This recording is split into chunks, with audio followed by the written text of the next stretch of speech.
America has hit puberty and seems to be having a bit of a hard time deciding what it wants to be when it grows up. Though we haven't exactly been around for a long time, we have made sure everyone knows we have arrived at the party, and we may have brought along a couple people looking to piss in the punch bowl. But is America a one-hit wonder that has lost its sparkly shine, or are we just going through some growing pains? Well, the Young Turks asked Maga Republicans what they thought about America's path back to greatness. So let's take a look at what the loudest people at the party have to say on this episode of Progressive Matters.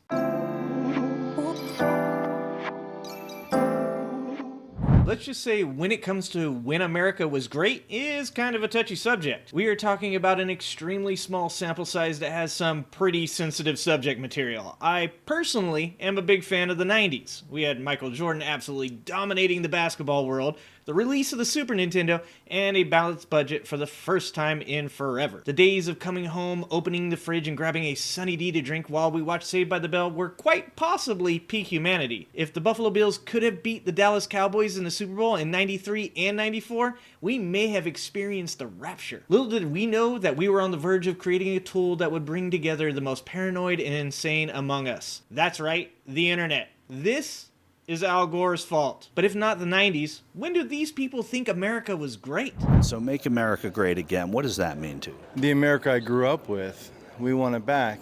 We want people to stop censoring us. We want them to stay away from our Second Amendment. We want freedom of religion.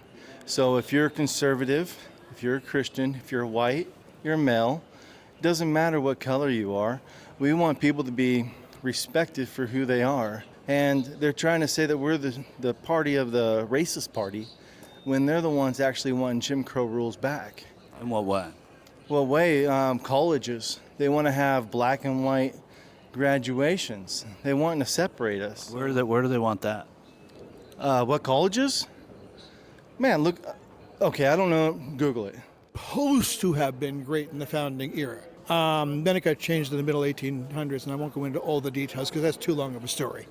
But that was slavery in the Civil War. It's a little different than that because in the late 1800s, the manipulators bought out all the school publishers, and so they changed the narratives. Of course, the good old days of white Christian nationalism. I mean, for those two gentlemen, that was a pretty sweet time indeed. If it wasn't for those pesky women and minorities asking for equal rights, imagine the utopian society people like them could be enjoying. And nothing says I'm oppressed like living in a country that allows you the freedom to get up every day and Google misinformation to your heart's content. The idea that white Christian men can't freely practice their religion or are being censored is absolutely bananas. This is how fragile these people have become. Anyone that criticizes their beliefs is censoring them. Can you imagine if one of these guys had to experience actual oppression? America, land of the free, except white Christian men. Come on now, guys. Now, Trump has been known to accidentally quote Hitler on occasion, but is there racism in conservative talking points? Really making the eloquence of truly we are all the same people, we bleed the same color, and so at the end of the day, that's what's important. The former president did say recently that immigrants are poisoning the blood of America, the blood that you just referenced. How do you feel about that line? He's saying illegal immigrants, not legal. And how do they poison the blood? I feel like illegal immigrants are taking away from the safety of our communities and just the resources. Terrorists are coming to kill us. We have people from Russia, China, the Middle East, everything. And if you watch the videos of who's coming, there's not very many women and children. So who's coming to kill us then? Well, I'd say the terrorist groups that don't like us. I mean, I think Hamas said they're going to attack us here, and our government issued some kind of warning. Former president the other day said that illegal immigration is poisoning the blood of America. What do you think that meant? Well, I think all the other countries have already been through this. It's a replacement of us all. Do you see America as a country of immigrants? Absolutely. I was an Italian, 5 generations. We have Vietnam people that, are from Vietnam.